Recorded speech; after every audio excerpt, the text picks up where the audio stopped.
Buenos días, ¿cómo están? Bueno, en el día de hoy vamos a seguir con la clase de antiparasitarios externos.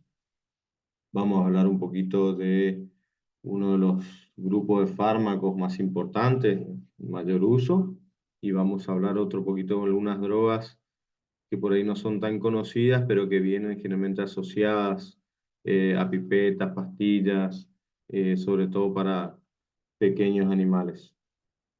Bueno, el grupo de los endectocidas se lo denomina endectocidas ya que van a actuar tanto para parásitos internos y para parásitos externos. Cuando hablamos de los parásitos internos, estamos hablando principalmente de nematodos, o sea, gusanos redondos, y artrópodos. Cuando hablamos de los artrópodos, estamos hablando principalmente de garrapatas, pero van a actuar contra otros parásitos externos, como son los ácaros productores de la sarna, también para algunos piojos, como vamos a ver más adelante. Bueno, a mí me gusta decir que las lactonas macrocíclicas son la caña corruda de la zona, porque el productor muchas veces mal usa, ya que para cualquier cosa pone una ivermectina porque suponiendo que es la cura de todos los males, de todos los parásitos, cayendo muchas veces en un mal uso y en errores. Las lactonas macrocíclicas son las denominadas abamectinas o ivermectinas, muy conocidas. Y otra droga que forma parte de los endectocidas es el closantel. Las lactonas macrocíclicas se producen provienen de hongos, que es el Streptomyces havermectilis, que se forman las havermectinas, y el Streptomyces cyanogryzius, que es las milbemicinas, con todo un grupo de modificaciones que después se fueron haciendo. Tenemos la abamectina, ivermectina, doramectina, eh, moxidectin dentro de las milbemicinas. En cuanto a su mecanismo de acción y dependiendo de la bibliografía que lean, los primeros estudios describían que la ivermectina producía una liberación del GABA en la sinapsis, y ahora se sabe que se unen al receptor de glutamato, permitiendo la apertura de los canales de cloro. Incrementa la permeabilidad de la membrana celular para esos iones de cloro, con el resultante hiperpolarización y parálisis de la musculatura faríngea y somática de los parásitos, con el consiguiente desprendimiento del parásito por una parálisis flácida. Eh, es decir, que hay una doble vía, ya que esos receptores de glutamato que están asociados a la faringe de los parásitos no se pueden alimentar, por ende hay una depresión energética y muere por eso, pero a su vez, al producir una parálisis de la musculatura del parásito, hace que sea más fácil que se desprenda y se elimine.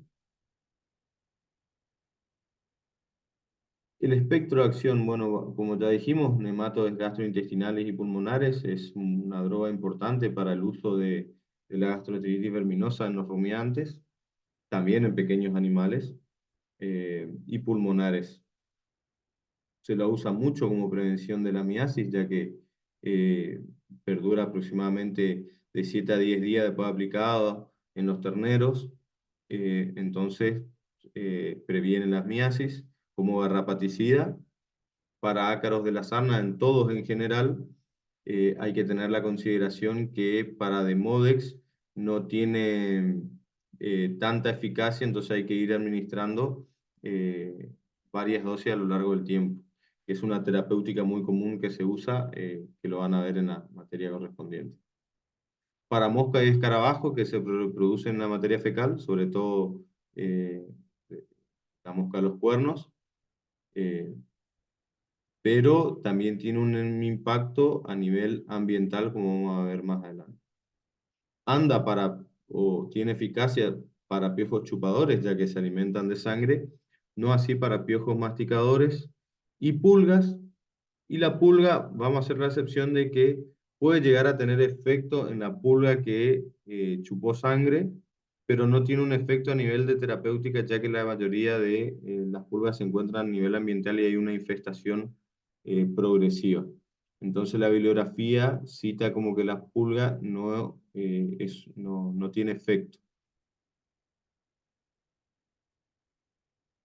En cuanto a su farmacocinética, son drogas que se administran por vía subcutánea, purón, por vía oral, por ejemplo, para los equinos, que vienen en pasta oral, las jeringas.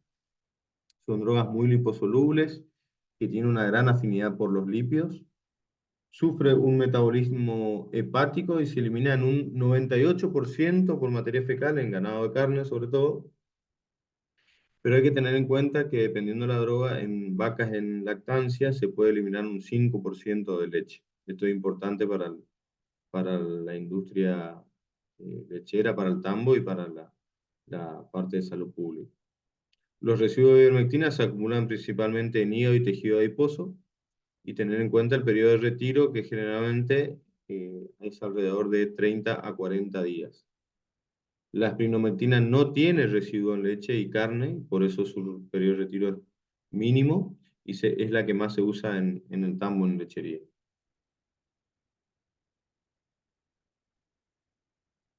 Perdón.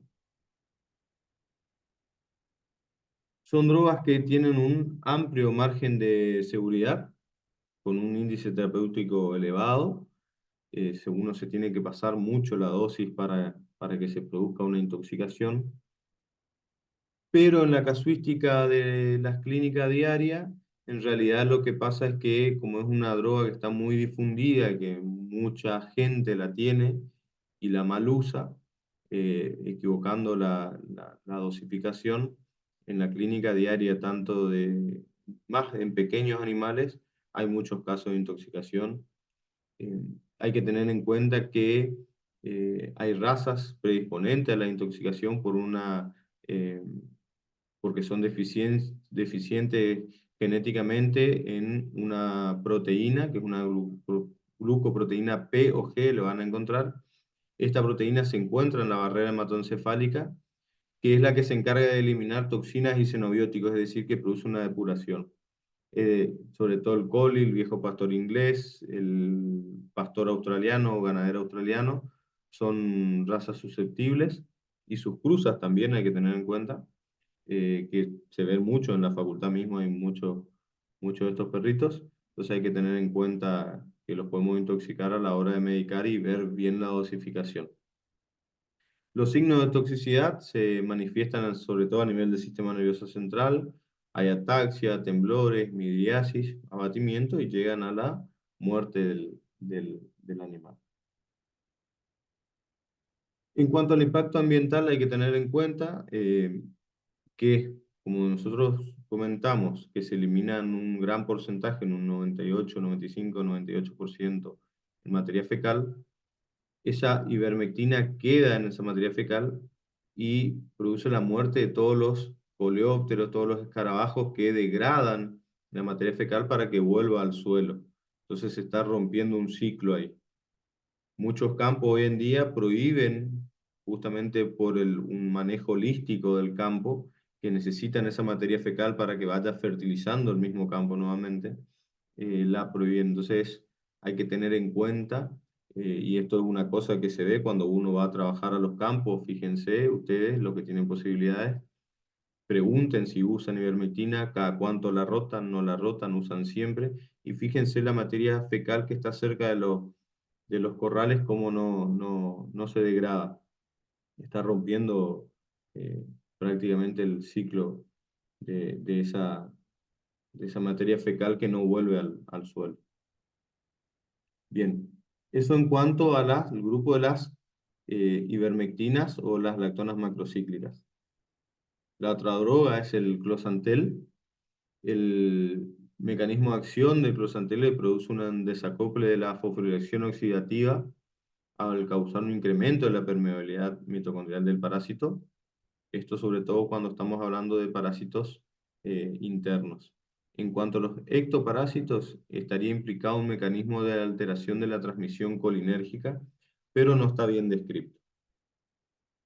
¿Para qué funciona? ¿Para qué es eficaz esta droga?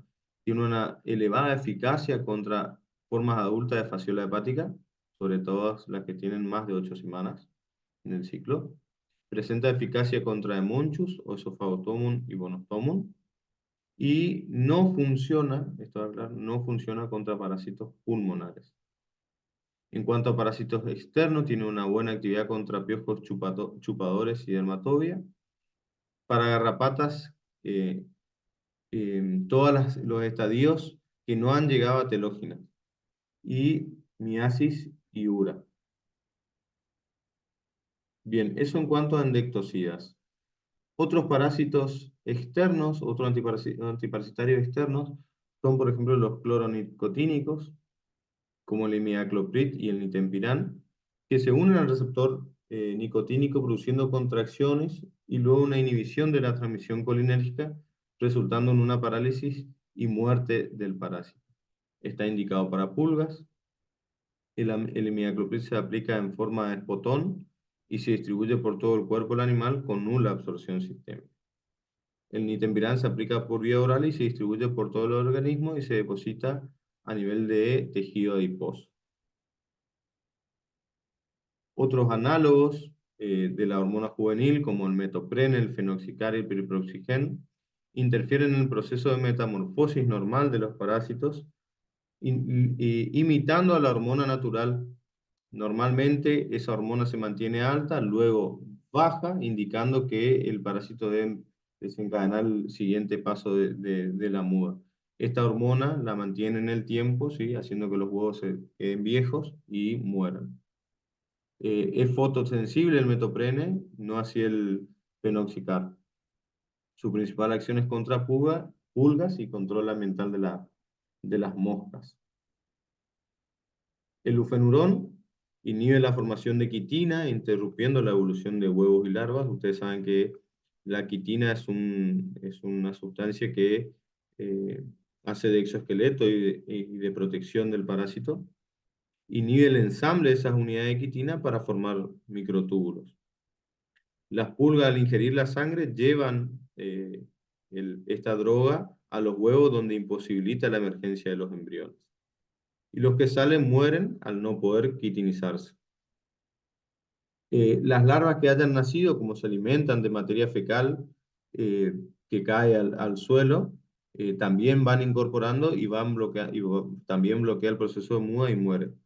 Y se administra por vía oral y generalmente combinado con otros principios activos. Así que bueno, muchas gracias. Esto fue la clase de hoy. Seguramente le vamos a dejar material también disponible en el aula virtual.